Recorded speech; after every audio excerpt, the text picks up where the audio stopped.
Yeah, thanks Kieran for having me here. I'm Ortwin Lüers from Berlin in Germany.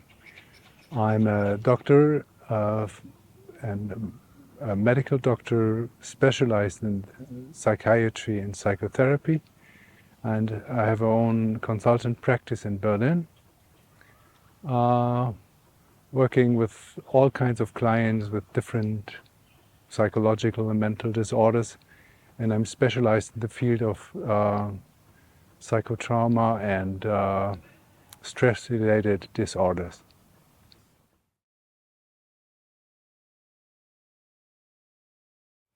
In 1985, I started Wu Ji in a Buddhist summer school in Bavaria, seated on a meadow with a beer tent as a meditation hall, with several Tibetan lamas and a guy who was a monk at that time and translator for Tibetan Rinpoches from Tibetan into English.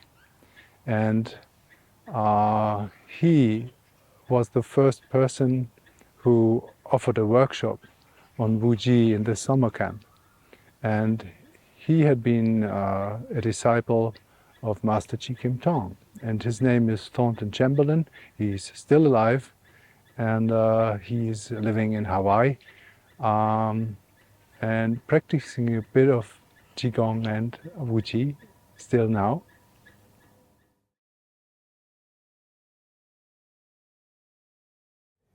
In 1985, when I started with the Wu Ji, I heard many stories about his capacities. And it's important to know that Master Chee did not have been only a martial artist or a master in martial arts and weaponry or so. He was a fully accomplished spiritual master as well, a meditation master and as well an artist and calligrapher and skilled in many different fields of spirituality as well. As far as I heard, he had a full accomplished knowledge about Taoist practices and spiritual practices in various traditions of China. Master Chee told us that this art is a kind of prehistoric art, and he described that the people at that time were barely naked and had nothing for clothing and had to defend themselves against any kind of influences, outer influences from nature, elements, cold, heat, and keeping them fit and alive and healthy.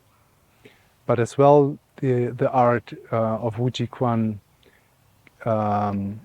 has different features as well, like it can be used for rites, for benefiting the surrounding, and it's kind of, I would call it a kind of feng shui for your body and for your environment. So it has influences on the inside, at the same time on the outside and back. So it's a kind of conversation and a kind of communication between nature and your being as a human being and your true being as a Buddha by potential. So it's good for discovering your own essence, your mind essence, or pure awareness, if you like to say it like that. So it's a means for spiritual development. We start with a first form. Everything comes from emptiness, which is called Wu Ji, and it's a whole form inside. So every principle which is important in Wu Ji Quan is featured in this movement. So we do it again. So I do the opening movement. I show it first. Bring the Lao Gong in line, dip into the ocean of Chi, point to the fingers. Now the relaxation movement of the shoulders and the elbow joints. Now get up.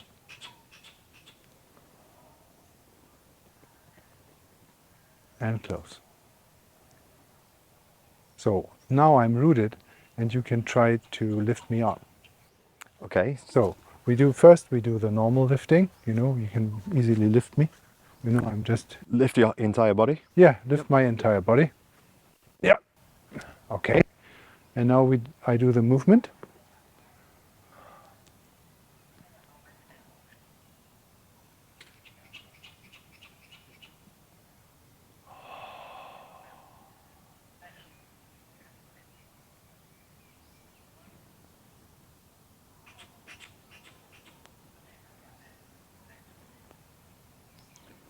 Okay, now start to lift me.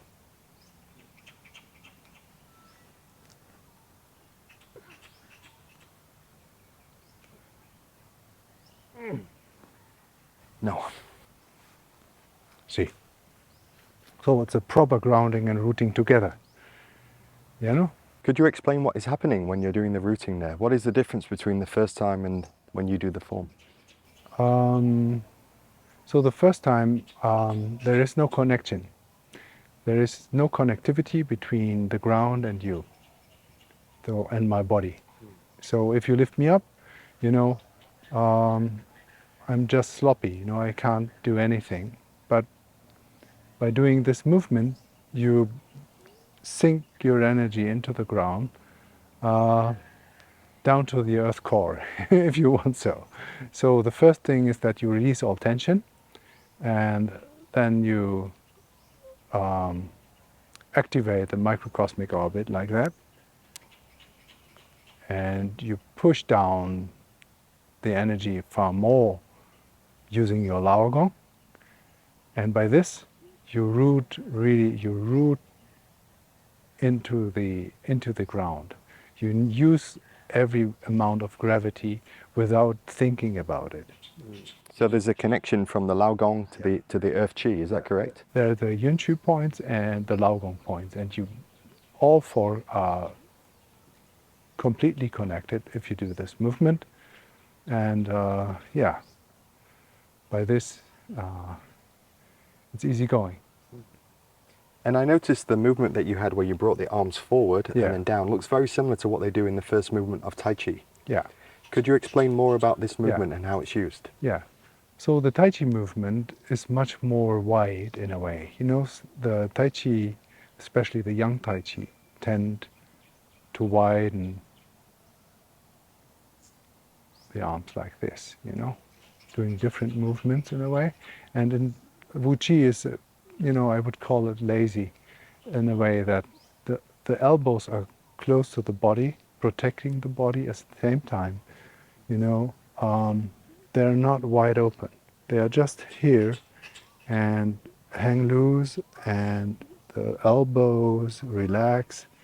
And there is a movement which is also important for health reasons, because when you do this, you open your upper dantian on the back. So it's opening like that. If you do this, the arms hang loose and you bend slightly forward. And when you come up and do this, and you pull back, and you let the elbows naturally drop, you close your shoulder blades a bit, and you open the chest by this, and this is the forefront from the dantian, and you open this, and then you connect all dantian together. You don't have to know about dantian, but you can use it as a kind of metaphor or a kind of picture to give you a better analogy or a better way for explaining. But compared to the chakra system in India, the dantian have a 3D appearance, so they are more or less like balls. you know? So I have here upper Tan Tien, middle Tan Tien, lower Tan Tien. So it's like balls. And so you open the ball from both sides, like this, you know? Doing this, doing this. And this has a tremendous power, specifically because the fascia will immediately respond if you do this, you know. So we can just do an application for this, and you will see it, you know. So I do it from the very beginning. So I'm relaxing completely. I release all my tension down to the ground. And now I point my awareness to the thumbs, just bringing my yi into the Lao Gong and the thumbs, and opening my Lao Gong, opening the hands like this, very light. Although your grip is hard, I can do so. And now slide out breath, bringing it back, sink again. And now I'm doing this funny dripping movement. Now the energy is going down. Yes. Yes, sinking me to the ground. Sinking you to the ground. Yeah, do it again. Keep on. Yeah, sinking to the ground. And now back, keeping the Lao Gong in line. And now I'm just putting my yi in the hands and the fingertips. You know. Now the energy is coming out. Yeah. Down past my body. I feel it passing through my body. Yeah, exactly. Yes. Yeah, and then keep on. You know, and now the wonderful shoulder and elbow movement can be done like this, and you feel it immediately. You know, it can be distracting your system in a sec. You know, and as well, I have a third dimension in my elbow joint, so I can do various things. If you straighten your arms very strong, it can be. Oh, Like I cannot this. stop it. Yeah, and it's just this. Yes. Yeah, see, you know, and it's done without force, with any muscle. Okay, and then we proceed. 1, 2, 1, 2, 1, 2, and then up It's floating me up. and down. Sinking me down. Yeah. So if we just go through the movement again, because I want to try and give some feedback to the viewers that are watching this. Obviously, when people are watching this video, they can't feel the energy and they don't know exactly what's happening. So if we just take any of the movements, Okay. if I catch you again. Yeah, maybe you catch me again. do it on one arm. So Oh, yeah. Okay. to give feedback to the viewers, I'm actually holding Ortwin quite hard. I'm using as much force as what's needed in this position to feel what's happening inside his body as well. So I'm just continuing the form, you know.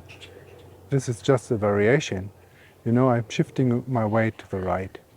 Now it feels like I'm being pulled in that direction, but not by force. Yeah, and I lift up my left foot, turn it in. Yes. Yeah, so I'm directing the yi and the ground force and the gravity through you into the ground, and this is pushing you to the side. Again? Yes. I'm holding you on your wrist. Yes? It's pulling me in this direction. Yeah. As you've turned your foot, the force has increased. Yeah. Okay, and now we can proceed. We do it with both hands. You know, I'm activated. My Lao Gong and my Yunshu points are activated, so I'm grounded. You know, and by this is the kind of gate opening movement. You know, and I got you here. You know, so by this I can proceed, bringing it back, pilot, and gaining the power from the ground, the full gravity, lifting up my right heel. And now you will feel immediate stick. Yeah. So the force, it feels very similar to Tai Chi in the sense that it's empty. It's not clashing with my force. It feels very unstoppable. Yeah. The power or the Qi aspect, the energetic aspect in Tai Chi and Wu Chi is about the same, but coming from different sources. And therefore, I think Tai Chi derived from Wu Chi principles in history. So it's a kind of natural poetry developing from the principle of Wu Chi. So when we go back in time historically, as well in the Ming Dynasty with Hua Tuo, the famous doctor from the Ming Emperor, he knew exactly about the principle from Wu Chi. And later on, Tai Chi was interconnected with the principles. But just it's showing up differently. So there are the same principles, a few different naming, different wording to certain principles. So yeah, most form practices like Tai Chi and Wu Chi are designed for practicing alone in solitude. And most forms come out of a context like this. Wu Chi is a bit different because I think it has been a very social art. So people practicing together. But I think due to our society and our duties in daily life, you know, I have a very busy job, you know, and not a lot of time. We can't meet up regularly for further training, so we only have this kind of meetings. And the 12 years Master taught us, I think this is maybe interesting. So we had a kind of exclusive group playing Wu Ji, and a lot of others approaching Master had different interests. So they trained for Five Ancestors, they trained for Lo Han Kong, they trained for Qigong particularly, or some of them both. And over the years, a younger generation approached, and we had some younger guys also more interested in 5A and not so much in Wu Ji. But now there is a shift again, and they are much more interested in Wu Ji because, you know, they also get older, and they get much more interest in healing and in regeneration. You know, so it's so important, and therefore the core group of Wu Chi from that time on is about 15 people, but the younger generation slowly is taking over, so they learn the first two sets and they get more familiar with it and they like it and they start to like it more, and by this I hope we get more people playing Wu Chi. But it's still a very difficult process because compared to Tai Chi, Wu Ji had no publicity up to now. You know, it's the first time I'm speaking openly about the subject. You know, nobody knows about Wu Chi, and if you ask Tai Chi players, yeah, there's a Wu Tai Chi, but this is not Wu Chi, you know? This is not Wu Ji Quan, this is the Wu family style. So it's all a mix, and sometimes auch, sometimes as well a kind of lack of proper translation.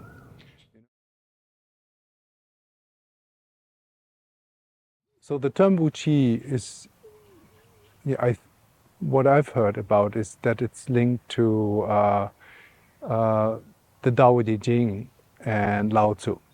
So Lao Tzu referred to it as a kind of fundamental ground of every being, of being in general, of existence, a fundamental ground of existence. and a kind of empty ground, which is, as well as I told before, kind of unborn state, which is called Wu in Chinese terminology. So the term Wu Ji is quite related to this voidness which births everything, or which is able to, which has the capacity to bring every phenomenon on stage. You know, it's like a reflection in the mirror. So you have all phenomena reflected by this one presence, which is called Wu. And you can refer to the phenomena, inclusively your body, as a phenomenon, as energy. So your body is nothing else than energy in motion, with different features and the possibility to filter the perception and the phenomena in you as different kind of energetic frequencies. And Wu Ji is addressing, or Wu Ji Quan, if you train the Wu Ji Quan forms, you address this relaxed state, which is the foundation to get this state of being and gaining this kind of harmonious balance and rebalancing of mood, of your temper, and it has benefits for your personality, and as well it has tremendous benefits for your body and the tissues, the organs, and so on. So it has it covers a wide range of possibilities. Earlier when you was teaching the forms, you was explaining that there are some mudras in the forms that can be used for martial purposes. Yeah. Can you talk more about maybe one of the mudras and give an application of that? Yeah. So there is a mudra called unity or harmony between heaven, man, and earth. It's this mudra, you know, heaven, man, and earth in harmony. And the index finger is like an antenna, featuring your central line and your central channel. And the thumbs are of highly importance because the thumbs are leading the energy to whatever direction, you know. It's just a very important unification of different principles shown in one mudra. But this mudra is specifically meant for meditation and purpose and for getting deep relaxation and energy. So it can be used as well for people not meditating. They can use this mudra as a means for meditation or energizing themselves by doing so. So there are various warm-ups and Qigong exercises featuring this mudra as well. Yeah, so you stand about shoulder width, you're doing this mudra. You relax, you have a wide gaze, panoramic-like. You relax your chin a bit, like that, bring it in. And the tongue is naturally touching the upper palate, front of the teeth, from behind. It's also possible that you relax your tongue completely, standing in this kind of posture. And then you can meditate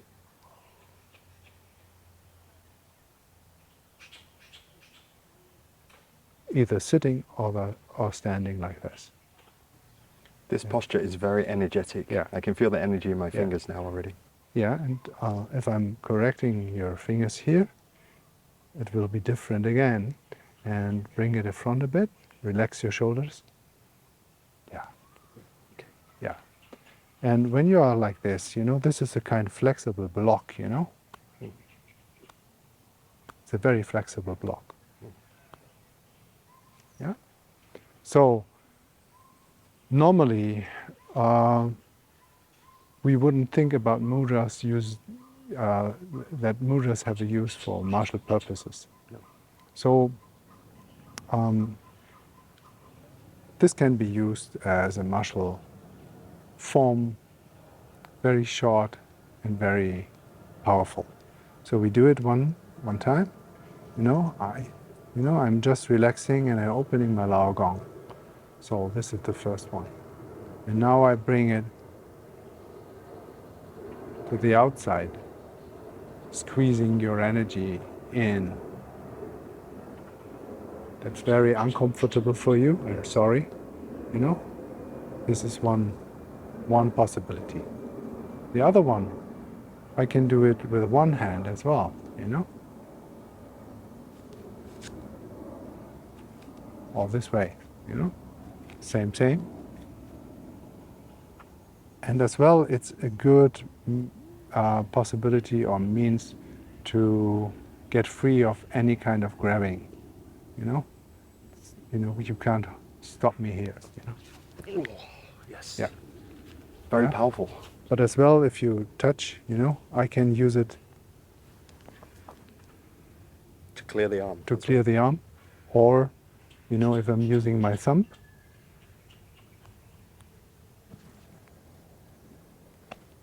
There's the lock. yeah, there's a Chin. lock. Yeah, you can easily get to any kind of chinna. And again, the quality is empty but full. Yeah. It's soft, but it has power behind there. Exactly. So that it doesn't feel like I have any point of contact where I can resist your force. So it's the same quality even when you're doing the mudra as well. It's very interesting. Yeah. And there's another one which is maybe also a very good application if you grab again. So this is very subtle but very powerful.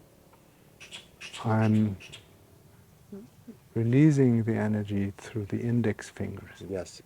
and the thumbs at the same time. It's projecting into my body. Yeah. And you feel drawn away like that. Yes. Oh, energy's going this way. Yeah. Yes. So that would lead me on to my next question, that in Tai Chi, Fajin is very, very popular or emphasized. Yeah. Does Wu Ji also have Fajin in the system as well? It's inseparable. But you're not focusing too much on Fajin. You're just you play the form. And by this you naturally get this kind of heaviness, which is really relaxing and feeling so wonderful. Yeah, and you don't care for any kind of application, but the capacities of getting in line with the energy, with Qi, and to feel this unity in motion is just developing. It's just a process, you know, and it's not doing by hard training, but you can do it from time to time, exercise for your own purpose, but as well, of course, later on with others, having more applications and having fun, you know, and it's not meant for fighting, but it's meant for having fun. But if you have to fight, this can be a very powerful protection for your body and for your situation. Well, thank you very much, Ortwin, for sharing this fascinating art here with us. If people want to know more about yourself and Wu Ji, we've got great news that we've just filmed an online course on Wu Ji and the first two forms, the yin form and the yang form. So for people that are interested, they can go to themartialman.com and check out Ortwin's online course. Thank you.